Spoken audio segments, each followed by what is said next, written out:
hardly express my mixed emotions at my thoughtlessness.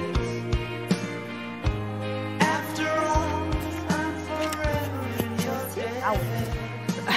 Ça vous plaît cette journée de la femme, Olivia, j'imagine. Et la musique aussi, évidemment, avec écrit en gros sur votre pull l'amour. Bon, c'est carrément un pack pour célébrer cette journée consacrée aux droits des femmes que vous nous proposez aujourd'hui. Et on commence par un roman américain. Ouais. Et... un roman qualifié par Stephen King lui-même de chef-d'œuvre. Il a dit, oui. C'est très intéressant ce qui se passe. Cette année, la Journée de la femme, vraiment, est accompagnée d'une pléthore de publications féministes. C'est d'ailleurs fascinant de voir comme, il y a quelques années, féministe, c'était quasiment un gros mot. Et aujourd'hui, il y a presque un opportunisme à publier comme ça toutes sortes d'essais, de documents féministes. Et moi, je ne voulais pas un livre, justement, bêtement militant. Je cherchais un livre fort et splendide. Et je suis tombée sur My Absolute Darling. Vous avez raison. Aujourd'hui, on est beaucoup plus à l'aise que les années précédentes avec cette journée. On est plus souriant également. Beaucoup plus souriant et à l'aise. Je crois que c'est exactement le mot.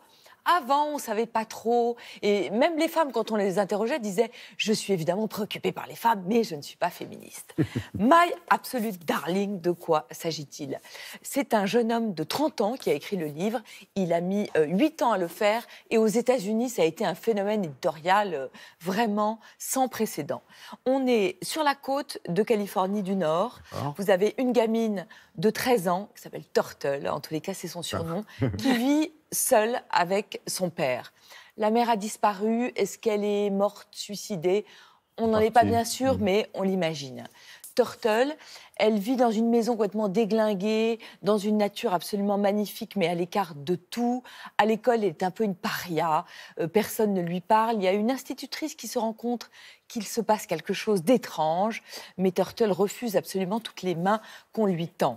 On va découvrir peu à peu que le père est un fou, c'est ce qu'on appelle un survivaliste qui pense que la catastrophe est pour demain et qui veut faire de sa fille une sorte de guerrière. Et c'est un père qui viole sa fille, qui l'abuse. Il y a des scènes d'une cruauté absolument terrible.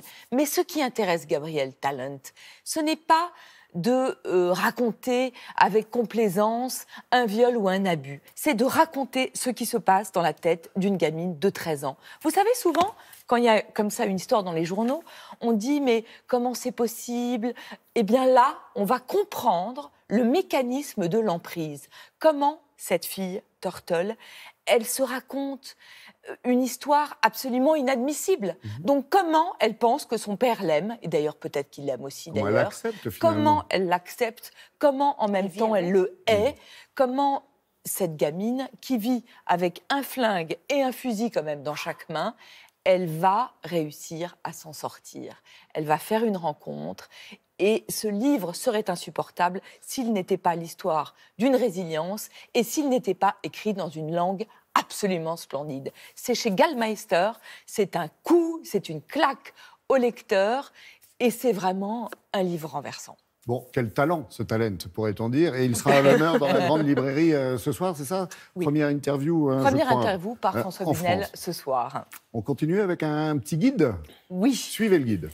Exactement, petit guide du féminisme pour les hommes, parce que un des bienfaits de la libération de la parole ces derniers temps est que les hommes, en tous les cas certains, ont compris que le féminisme n'était pas seulement l'affaire des femmes, mais que c'était un égalitarisme, que c'était un humanisme.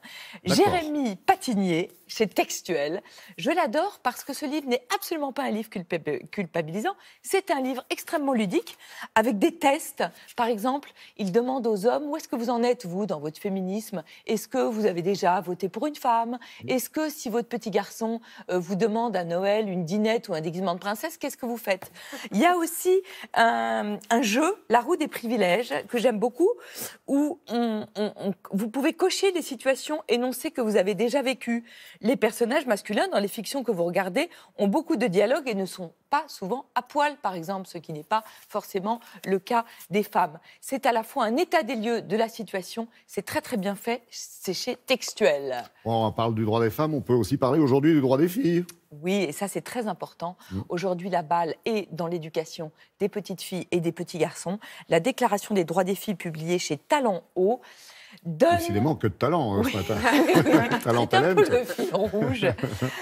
Donne, je trouve, aux petites filles tous les droits. Parce qu'on n'arrête pas d'entendre aujourd'hui, il faut que les petites filles, on leur apprenne à dire non. Certes, mais alors vraiment, quelle éducation triste de savoir qu'on va grandir en disant non. Eh bien non, là, on vous apprend qu'on a le droit de s'habiller comme on veut, de hurler, de faire des cabanes, de devenir astronaute ou présidente de la République.